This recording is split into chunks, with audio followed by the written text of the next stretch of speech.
नमस्कार, बहुत स्वागत है आप सभी का। मैं हूं आपके साथ आस्था कौशिक। इस वक्त हम गंगा की लहरों के ऊपर हैं। गंगा की गोद से ये खास शो हम आपके लिए लेकर आए हैं और मेरे ठीक पीछे आप नजारा देखें तो अंदाजा लगा पाना बिल्कुल मुश्किल नहीं है कि हमारी मौजूदगी इस वक्त कहां पे है। मेरी मौजूदगी इस वक्त वाराणसी में है, जिसका दूसरा नाम काशी भी है।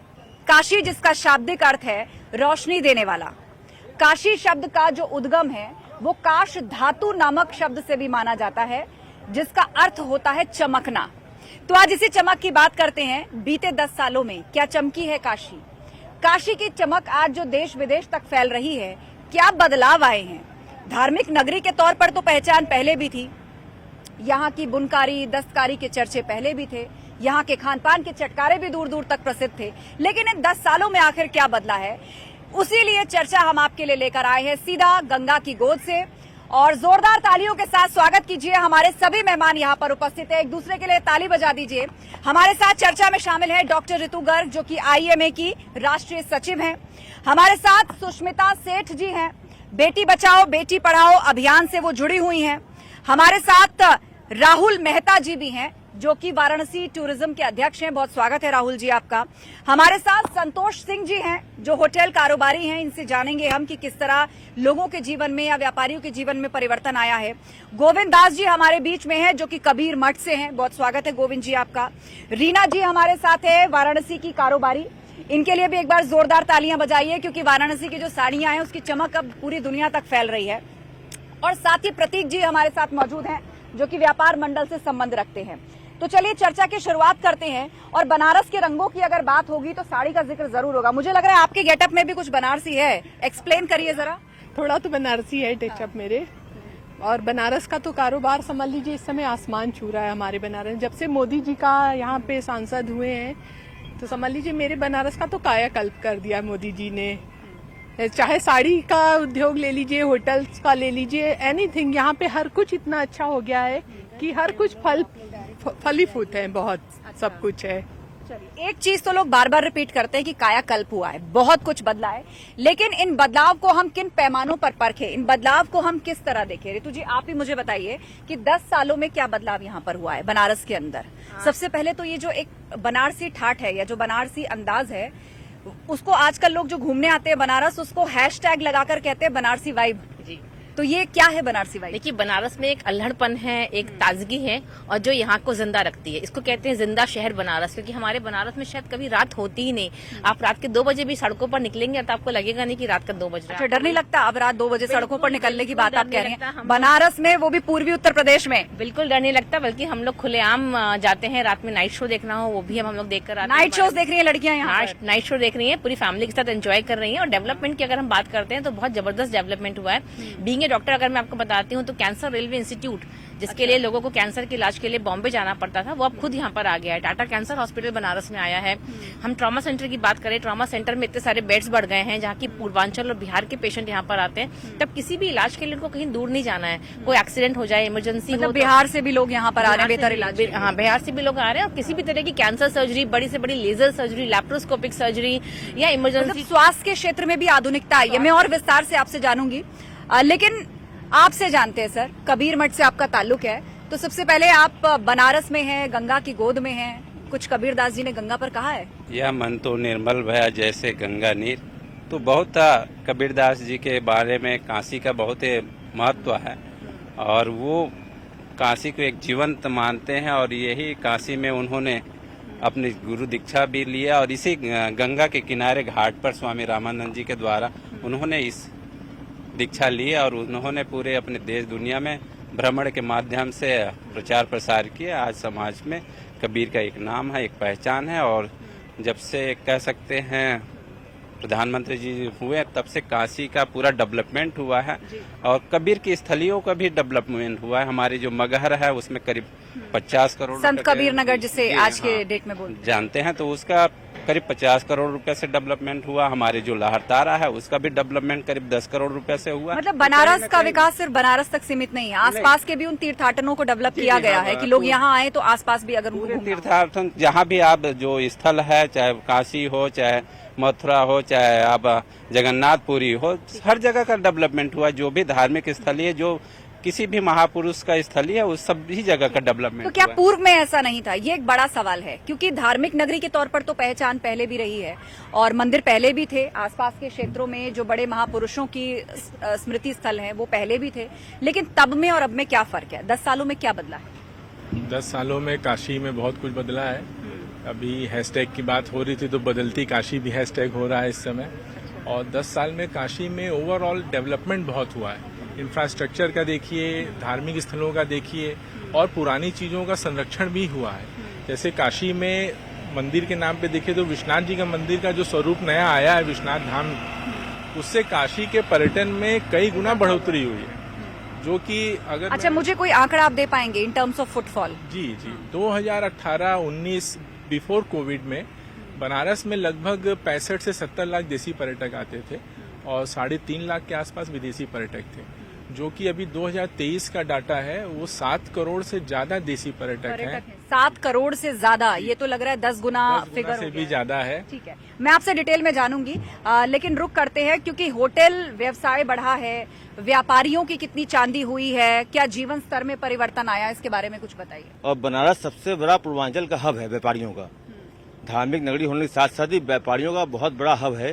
पूरे पूर्वांचल बल्कि आधा बिहार बनारस से कवर करता है। सुष्मिता जी, आप बताइए, महिलाओं की, बेटियों की भागीदारी कितनी बढ़ी है? आप बेटी बचाओ बेटी पढ़ाओ अभियान से भी जुड़ी हुई हैं। महिलाओं को, लड़कियों को किस तरह एम्पावरमेंट मिला है, और इसको आप बदलाव क्यों कहेंगे? इसकी बात तो दशकों से देश में होती है।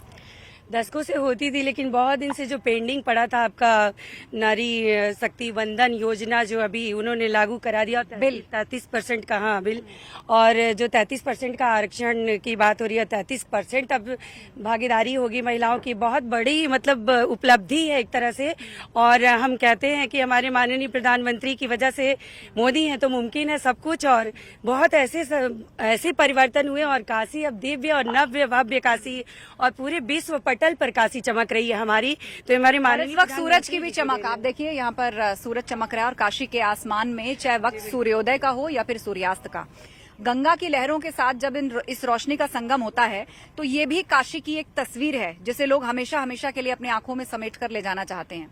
चाहे वो कैमरे से इन तस्वीरों को कैद करते हुए लोग हों या फिर खामोशी से घाट पर बैठे हुए वो लोग, क्या सुकून और शांति अनुभव करते हैं? कुछ नया है क्या इन 10 सालों में? देखिए, इन 10 सालों में नया तो बिल्कुल है, क्योंकि जो घाट एक समय बैठने के लायक नहीं हुआ करते थे, आज वो इतने स्वच्छ हैं, साफ हैं कि आदमी आराम से बैठ सकता है, सुकून के साथ बैठ सकता है। इसके बाद काशी का चहुमुखी विकास हुआ है।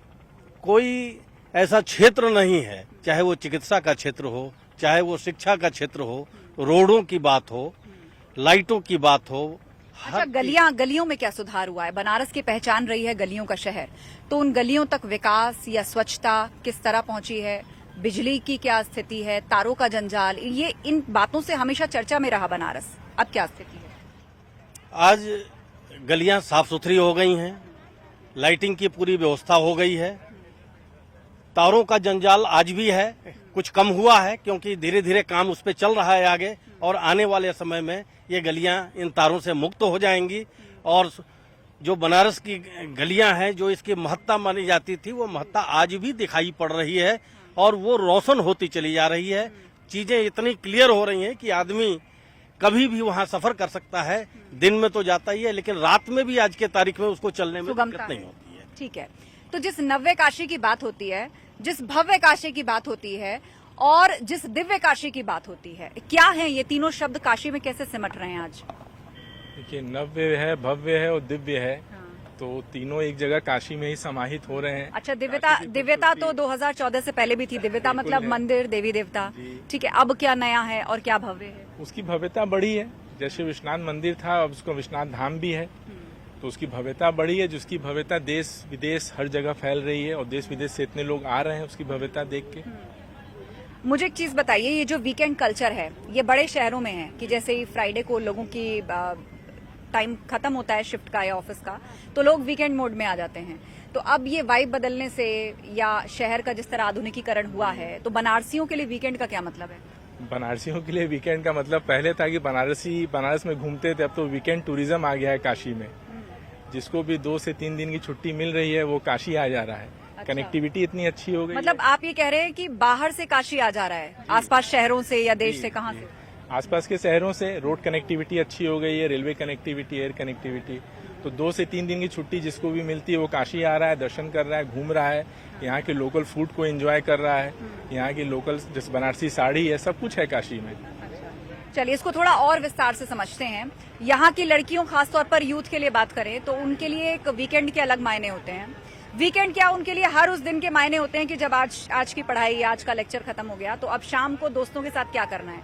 तो 10 साल पहले क्या हॉबीज और इंटरेस्ट थे शहर में ऐसे लोगों के लिए, और आज क्या नया है? ये घाट पे जाना तो लड़कियों को शुरू से पसंद होता है, क्योंकि गंगा के घाट पे बैठना अपने आप में एक बहुत अनूठी अनुभूति देता है। तो मुझे लगता है आजकल अगर आप बीएचयू के पढ़ने वाली लड़कियों की बात करें तो बच्चियां अभी भी घाटों पर आती, पर पहले थोड़े घाट गंदे थे, अब घाट साफ हैं। तो बच्चों को आजकल लोग हाइजीन के प्रति बहुत कॉन्शियस हो गए, स्पेशली अगर हम यंग जनरेशन की बात करें तो वो पानी की सफाई और घाटों की सफाई के लिए बहुत कॉन्शियस है। तो पहले जब घाट अच्छा, खुद तो ये बॉटल्स या टिश्यूज और प्लेट्स नहीं फेंक रहे? नहीं, अभी लोग बहुत कॉन्शियस हैं, अभी नहीं फेंक रहे हैं, और जो समय समय पर उनको जानकारियां भी दी जाती नहीं है। तो जैसे बहुत सारी बीमारियां होती हैं, डेंगू, मलेरिया, टाइफाइड, जॉन्डिस, पहले लोग डरते थे कि घाटों के किनारे जाएंगे तो ऐसा ना मच्छर काट ले, मक्खियां हो जाएं तो हमें बीमार हो जाएं। तो अब लड़कियां, यंग जनरेशन घाटों पर आ रही हैं, और अब सड़कें थोड़ी चौड़ी हो गई हैं। तो पहले थोड़ा डर लगता था स्कूटी वगैरह चलाने में या कार से कहीं जाने में, क्योंकि जाम बहुत होता था। तो अब जाम भी नहीं होता। अब जैसे गाड़ियों से आप कहीं जाइए और आप जाम में बहुत ज्यादा गाड़ियां फंस जाएं तो स्ट्रेस होता है कि अरे कहाँ फंस गए, 1 घंटे का रास्ता 2 घंटे में तय कर रहे हैं। पर अभी सड़कें चौड़ी हो गई हैं, फ्लाईओवर्स बन गए हैं, तो स्ट्रेस नहीं होता। स्ट्रेस नहीं होता तो बीपी डाउन रहता है। तो मुझे लगता है लोगों को एंजॉय करने में कोई टेंशन नहीं होती। एंजॉय करने का मतलब एंजॉय होता है, टेंशन फ्री एंजॉयमेंट होता है। और हम काशी विश्वनाथ कॉरिडोर की बात करें तो आजकल की जनरेशन जो है वो थोड़ा सा भाग रही थी कहीं न कहीं उन चीजों से, मंदिरों में जाने मतलब अध्यात्म से दूर हो रही थी, अध्यात्म से दूर हो रही थी। पर जब थोड़ा उसका मॉडर्नाइजेशन हो गया है, थोड़ा सा उसमें एक है कि घाट से भी बच्चे अब जा सकते हैं, फोटोग्राफी वहाँ पर पीछे से जाकर दर्शन के साथ अलाउ हो गई है। इसका भी फर्क पड़ता है कि प्रधानमंत्री बार बार यहाँ पे आते हैं, मुख्यमंत्री बार बार आते हैं यहाँ पर, अभिषेक करते हैं, लोग उनको टीवी पर देखते हैं। उनको देख के थोड़ा मोटिवेशन होता है कि जब इतना व्यस्त समय निकाल के प्रधानमंत्री जी, मुख्यमंत्री जी जा सकते हैं तो हम भी अपनी एजुकेशन के बीच से समय निकाल के जा सकते हैं। अब एक प्राइड बनारसी वाला भाव जागा है क्या लोगों में, यूथ में? बहुत ज्यादा ऐसा हुआ है हमारे यूथ में, क्योंकि बनारस एकदम चेंज हो गया। पहले हम लोग मेट्रो सिटी में घूमना पसंद ज्यादा करते थे, अब हमारे यहाँ खुद ही मेट्रो से आ रहे हैं घूमने। मतलब मेट्रो सिटी वाले अब उल्टा घूमने आ रहे हैं, मेरे बनारस में आ रहे हैं। समय का पहिया घुमा। बिल्कुल, मोदी जी की विकास की वजह से हमारे बनारस में इतना सारा विकास हो गया है कि हर कोई घूमना फिरना बहुत ज्यादा पसंद कर रहे हैं। और हमारे बनारस की बनारसी साड़ियों की तो आप लोगों को खुद भी पता होगा कि हमारी दादी नानी के समय से ये परंपरागत बनारसी साड़ियों का प्रचलन चला आया है, जिसे बनारसी साड़ियां हर बक्से में होना एक इज्जत की बात होती है। बनारसी साड़ी मिला है, मतलब ये एक बड़ा स्टैंडर्ड और बहुत ही एलिट क्लास की निशानी थी कि किसकी शादी में कितनी बनारसी साड़ियां आई हैं। बिल्कुल, तो ऐसा है ही है हमारे। तो बनारसी साड़ी का बहुत ज्यादा भी बुनकर भी उनको काम भी बहुत ज्यादा मिला है मोदी सरकार के आने के बाद, क्योंकि पर्यटक बढ़े हैं और हमारे यहाँ का बहुत आगे मतलब सेल भी बहुत बढ़ी है। इस वजह से बुनकर समाज भी बहुत ज्यादा अभी खुश है। देखिए, पर्यटन बढ़ेगा तो पैसा बनारस में आएगा, और पैसा रिमूव होगा तो सबके पास आएगा। तो ये ऐसा नहीं है, बनारस में मोदी जी के आने के बाद से बहुत परिवर्तन आया है, काफी ज्यादा टूरिस्ट बढ़े हैं, क्योंकि बाबा विश्वनाथ की नगरी है तो लोग नया कॉरिडोर विश्वनाथ बनाया हुआ है, उसके वजह से भी लोग यात्री बहुत आ रहे हैं। नाविक समाज हो हमारा, आज हम देख रहे हैं जिन गंगा की लहरों के ऊपर ये शूट चल रहा है, वहाँ पर अलग अलग तरह की नाव है। किसी को लोकल भाषा में बजरा कहा जा रहा है, कोई ओपन नाव है, गंगा में क्रूज भी चल रहा है। तो इससे क्या बदलाव आया है लोगों के जीवन में? लोग इन्वेस्ट करते हैं ऐसी चीजों पर? देखिए, अगर व्यापार की स्थिति को देखा जाए तो मैं समझता हूँ कम से कम 25 से 30% का इजाफा यहाँ पे हुआ है काशी में। जो काशी का व्यापार पहले था, आज के तारीख में निश्चित तौर पे 25 से 30% बढ़ा है, और हर व्यापार बढ़ा है, चाहे वो होटल का व्यापार हो, रेस्टोरेंट का व्यापार हो, साड़ियों का व्यापार हो। सबसे बड़ी चीज है कि जब से मोदी जी यहाँ पे हैं, आज मोदी और योगी, ये 2 नाम एक ऐसा नाम है, मोदी जी की वजह से विकास अपने रफ्तार पे आ गया, और साथ ही साथ योगी जी की वजह से पूरी शांति व्यवस्था सुचारू रूप से चल रही है। मतलब लॉ एंड ऑर्डर जो मेंटेन है, ये एक बड़ा फैक्टर है किसी भी शहर के विकास में, या किसी शहर की इकोनॉमी को अगर आगे ले जाना हो तो लॉ एंड ऑर्डर कितना जरूरी है। और पूर्व में क्या स्थिति थी, आज क्या बदलाव आप देख रहे हैं इन terms of law and order, women safety, व्यापारियों के लिए अनुकूल माहौल? जी, देखिए, पिछले कंपैरिजन करते हैं अगर, तो आज लॉ एंड ऑर्डर बहुत अच्छा है। व्यापारियों को किसी भी तरह की कोई टेंशन नहीं है, लोग व्यापार फ्री होके कर रहे हैं। पहले तो 8 बजे तक लोग दुकान बंद करके अपने अपने घर चले जाते थे, आज 10 बजे तक मार्केट खुली है और भय मुक्त वातावरण है, और यहाँ आने वाले पर्यटक भी उतने ही फ्रीली एंजॉय कर पा रहे हैं। तो ये डिजिटल क्रांति का असर और कितना महत्वपूर्ण रहा ये व्यापार के लिहाज से, छोटे व्यापारियों के भी लिहाज से?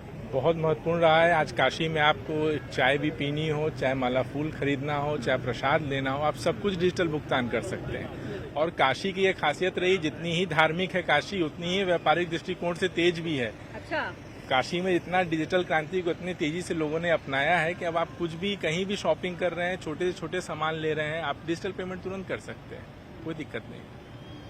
आप बताइए, काशी की महिमा की अगर हम बात करें तो गंगा की लहरों पर इस वक्त हम हैं, आसमान में चमकता सूरज, एक एक करके वो घाट। आज से 10 साल पहले, आप तो आते रहते होंगे यहाँ पे, 10 साल पहले ये जो नजारा आज आप देख रहे हैं, ये कितना भिन्न था?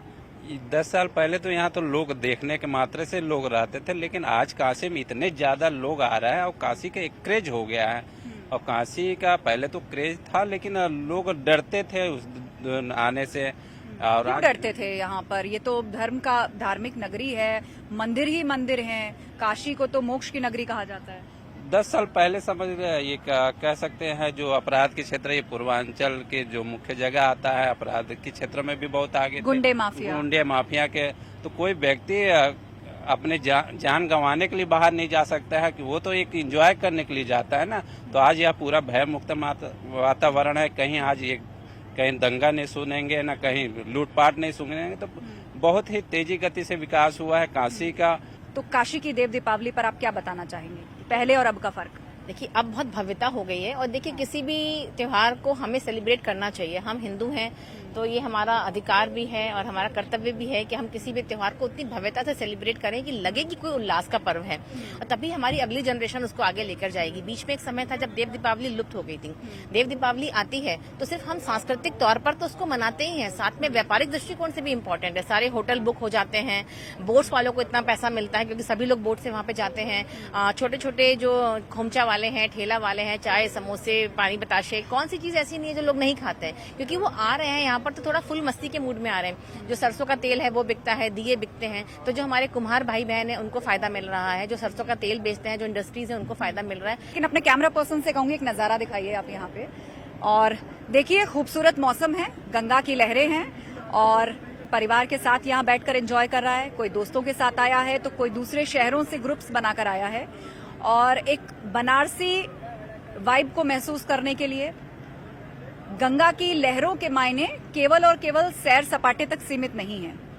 ये आत्मा से जुड़ा हुआ विषय है। मोक्षदायिनी की जब बात आती है, घाटों का शहर और मंदिरों के शिखर जब दिखाई देते हैं, तो ये एक अलग ही अध्यात्म और चेतना से आपको जोड़ देते हैं। तो कुछ उसी तरह अपने अपने अंदाज में लोग यहाँ आपको आनंद लेते हुए नजर आ जाएंगे। कोई परिवार के साथ है, कोई दूसरे शहरों से आया हुआ है।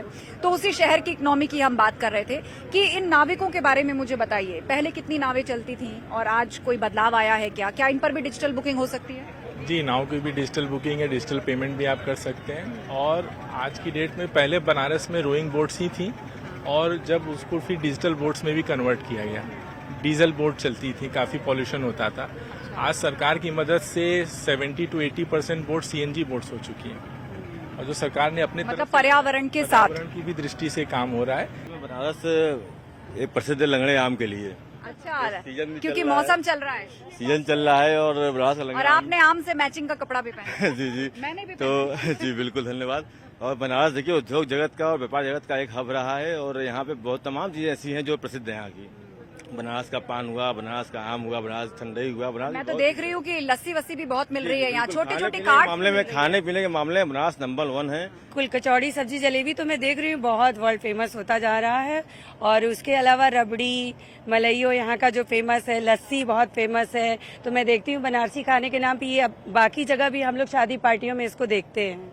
बाकी किसी सरकार ने इतना मातृशक्तियों की वंदना नहीं की, इतना सम्मान नहीं दिया, उनके एजेंडे में इतना कुछ, उनके लिए इतनी योजनाएं नहीं कभी आई। ये बड़ा बदलाव जिसे लोग अपने अपने शब्दों में बयां कर रहे हैं, लेकिन काशी को जिस क्योटो की तर्ज पर आगे ले जाने की बात थी, उसकी मूल भावना यही थी कि इसकी आध्यात्मिकता भी बरकरार रहे, इसका पर्यावरण भी बरकरार रहे और साथ ही आधुनिकीकरण का एक ऐसा मिश्रण हो जिसके बाद आज के जमाने में एक आध्यात्मिक नगरी का स्वरूप कैसा होना चाहिए, आज की टेक्नोलॉजी के साथ मेलजोल का वो मिश्रण कैसा होना चाहिए, उसकी चमक कैसी होनी चाहिए, जिस राह पर आज काशी निकल पड़ी है। तो काशी ने बीते 10 साल में क्या बदलाव देखा, अलग अलग क्षेत्र से जुड़े हुए लोगों से हमने सुनवाया कि आज काशी का अर्थ क्या है, 10 सालों में काशी कैसे बदली है। आसपास के शहर मांग कर रहे हैं कि बनारस मॉडल के तहत उनका विकास होना चाहिए। तो इस चर्चा में इतना ही। खबरें जारी हैं, आप बने रहिए हमारे साथ। नमस्कार।